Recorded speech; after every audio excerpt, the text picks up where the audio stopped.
Nosotros, Carlos Moreno, director de ventas Iberia de Columbia CENIDEL. Carlos, bienvenido. Muchas gracias.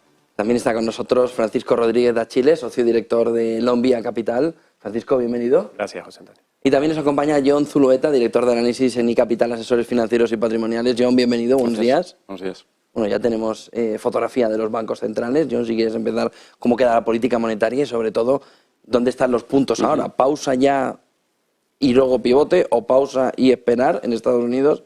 Y si nos puede llegar en Europa incluso un recorte este año, parece poco probable, ¿no?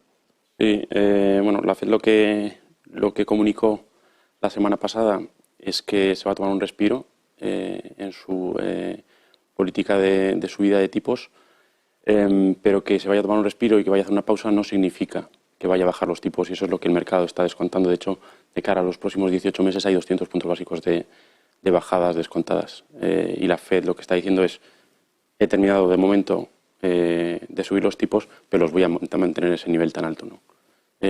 Mantenerlos en ese nivel tan alto y por lo tanto no disminuirlos va a suponer un problema para los mercados.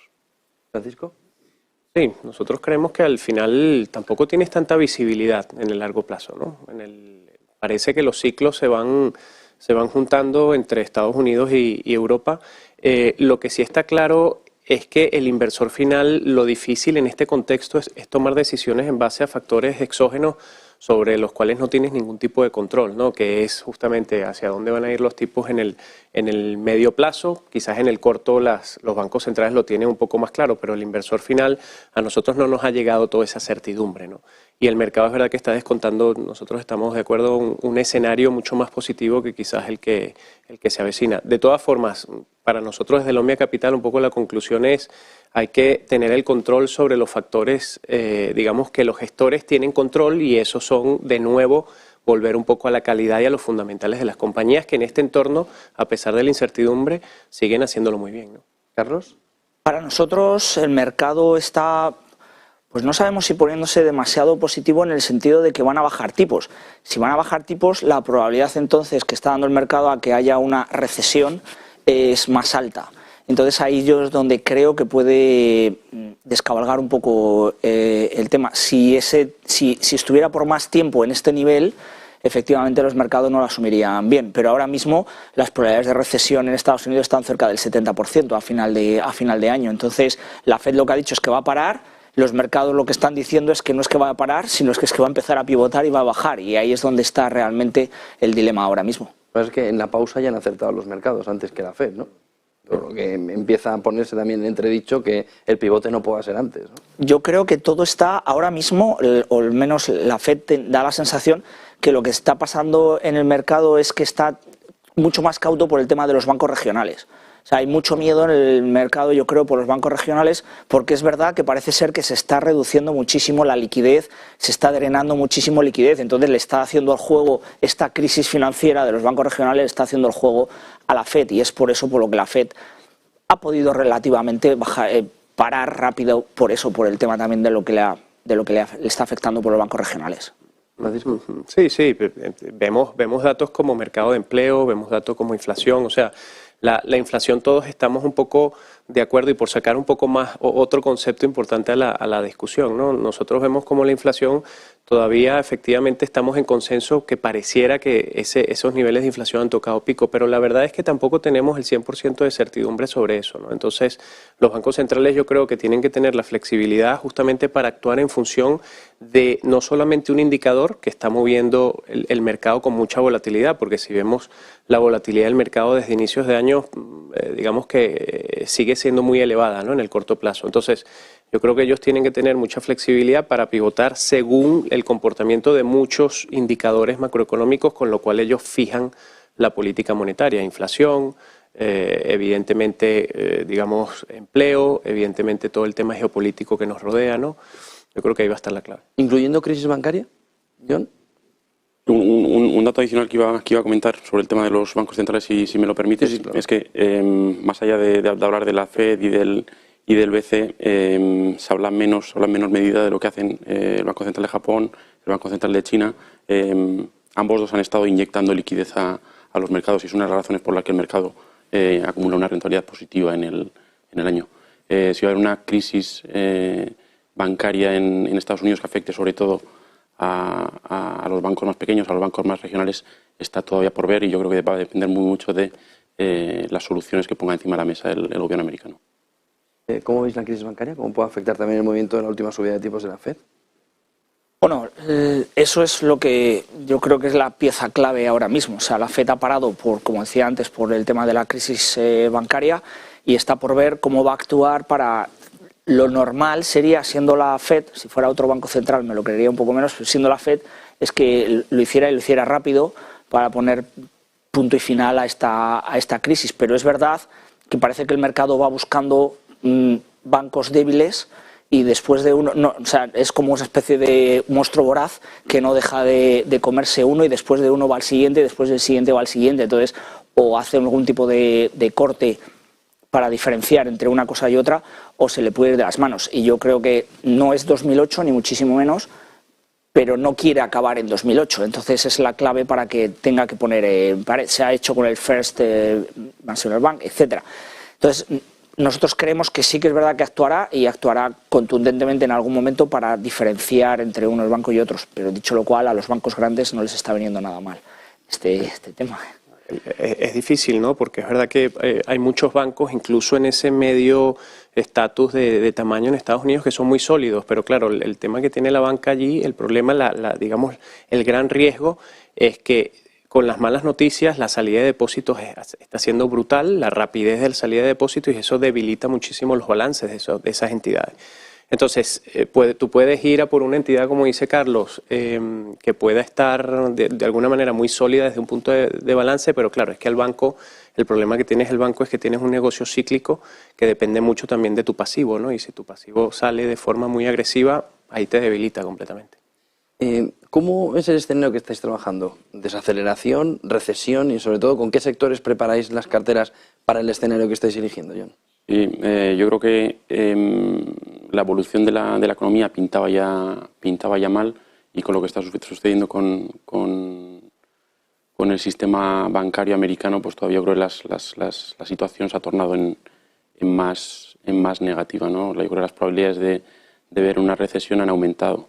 ¿Y por qué? Pues porque las condiciones en las que se presta el dinero y el ritmo de prestar ese dinero pues se van a ver endurecidas, ¿no? Y esto va a tener un impacto negativo en la economía y por ende también en los mercados, ¿no? No, nosotros desde un punto de vista fundamental, de nuevo, José Antonio, que es donde creo que podemos aportar información relevante, nosotros estamos viendo cómo el año 2022 dejó una contracción de múltiplos muy, muy importante con respecto también a lo que sucedió en el 21, ¿no? Que fue una curva completamente distinta, ¿no? Entonces, 2022 te contrae muchísimo los múltiplos, y es verdad que las compañías, en nuestro caso, compañías de mucha calidad, además en sectores de alto crecimiento, que luego creo que hablaremos de eso, están logrando mantener unos márgenes por encima del 20-25%, están creciendo por encima del 17-18% en términos de beneficio por acción. Las ventas se mantienen bastante estables, con una ligera caída en cuanto a las expectativas para el año 2023, con lo cual es verdad que nosotros no sabemos si va a haber una recesión profunda, si no la va a haber. Lo que sí estamos un poco descontando, y vemos que nuestras compañías lo hacen, es una especie de desaceleración de esos beneficios empresariales, pero es verdad que el año 2022 lo que te dejó fue una caída de la cotización, muchas veces por razones poco racionales, que ha dejado un gap importante entre la correlación históricamente que ha tenido el desempeño operativo de la compañía y su rentabilidad, ¿no? Hoy en día hay una dispersión importante, con lo cual, recesión o no, nosotros no lo sabemos. Lo que sí sabemos es que las compañías están respondiendo de una forma muy sólida a una demanda que es real y que sigue siendo fuerte, ¿no? Carlos. Sí que las probabilidades son mucho más altas de que haya recesión. Sí que se está empezando a poner en ciertos foros de asset allocation que podemos llegar a tener a final de año una recesión, porque al final hemos estado viendo mucho del consumo americano, etcétera, pero ese consumo, si se empieza a drenar la economía etcétera, tiene que empezar a verse cómo las empresas reducen el CAPEX, la inversión que ellas hacen, y eso puede empezar también a verse reflejado en el empleo, y entonces ese empleo al final se reflejará en el consumo. Entonces, todo eso que es lo que ha buscado más o menos la FED con esa subida de tipos, esa recesión que sea leve, pero que sea esa recesión para controlar la inflación, sí que puede llegar. Si eso pasa, donde creemos que se puede estar mejor es en las compañías que sean más de crecimiento, porque los tipos de interés la FED volverá a bajarlos, entonces volverá a haber otra vez interés por ese crecimiento que el año pasado fue tan absolutamente devastado.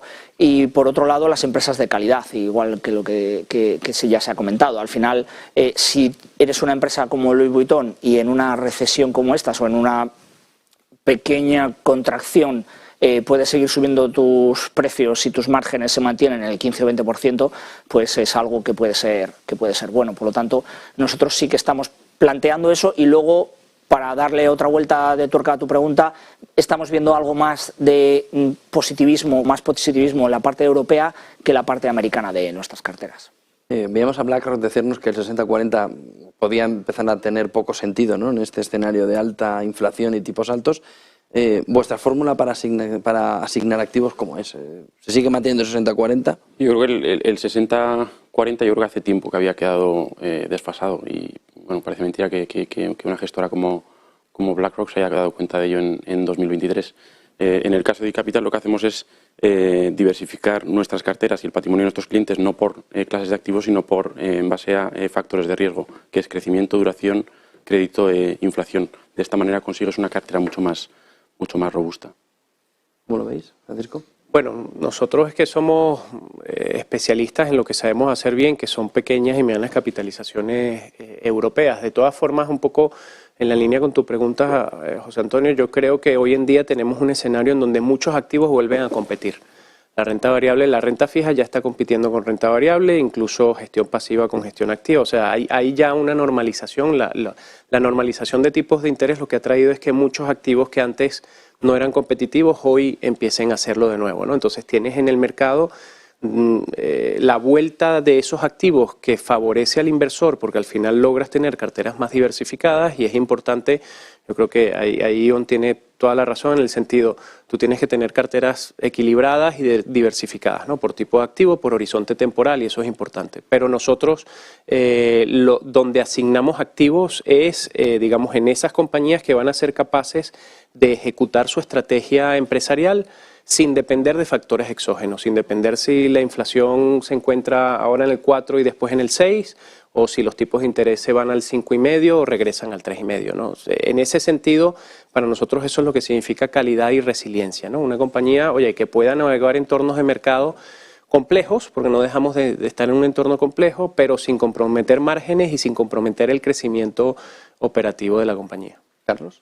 Bueno, el 60-40 creo que es algo general, de lo más general. Entonces yo creo que al final todas las compañías, todos los asesores, todo el mundo en el mercado lo adapta a cada uno de los clientes. O sea, no porque una persona de 70 años no tiene la misma cartera 60-40 que una persona de 25 tiene una 60-40. Lo que pasa es que como tienes que hablar en términos muy generales, de lo general, pues al final terminas haciendo simplificaciones de esas. Yo creo que al final, ahora mismo el entorno para nosotros hay que estar cauto en renta variable después de todo lo que ha corrido, pero sí que no salirse del mercado, porque es complicado coger ese market timing. Eso es lo que nosotros vemos, y ahora mismo, por ejemplo, estamos más positivos en activos con duración, o sea, incluso gobiernos americanos, por ejemplo, con duración, algo más de crédito, y sin embargo en renta variable estamos algo más cauto. Insisto, estar cauto no significa estar fuera, estar cauto es estar en un perfil de riesgo que te asuma, en el que puedas dormir tranquilo con estos vaivenes que hay en el mercado. China, ¿qué estáis haciendo alrededor de China, Francisco? Bueno, nosotros... China y Asia. Sí, efectivamente, porque ahí también tienes el caso de Corea del Sur, de Taiwán, de Singapur.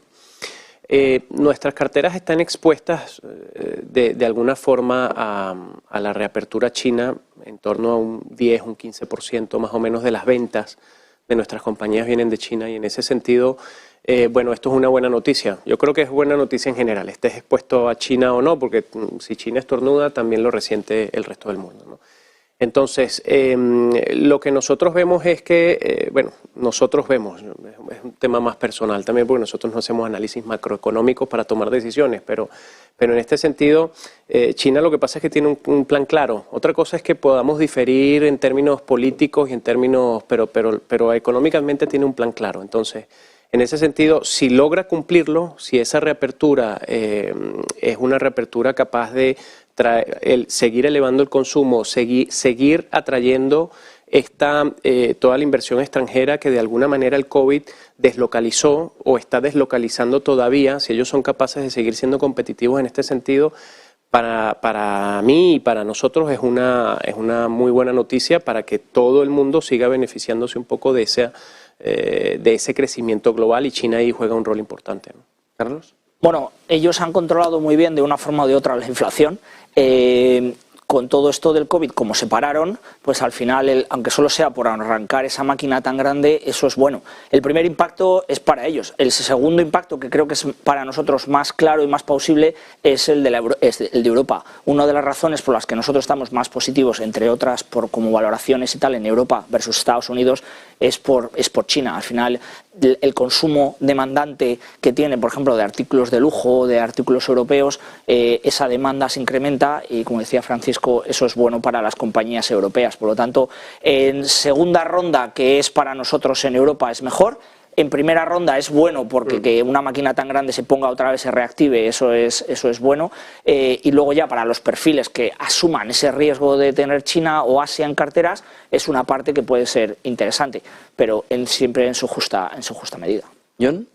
No, vamos, estoy de acuerdo con lo que han dicho los dos compañeros. Yo creo que era obvio que la reapertura de China iba a tener un efecto positivo en la economía, y así lo están mostrando los indicadores adelantados, y también que iba a tener un efecto positivo en el mercado. Esto está costando un poquito más. Dicho esto, más allá de nuevo, me parece una obviedad apostar por la rentabilidad de China y asiática en este entorno de reapertura de la economía. Hay otros activos que también se pueden ver beneficiados, como es el crudo, y de esto se habla en menor medida. Al final, en el mercado de crudo existe un desequilibrio muy importante entre oferta y demanda.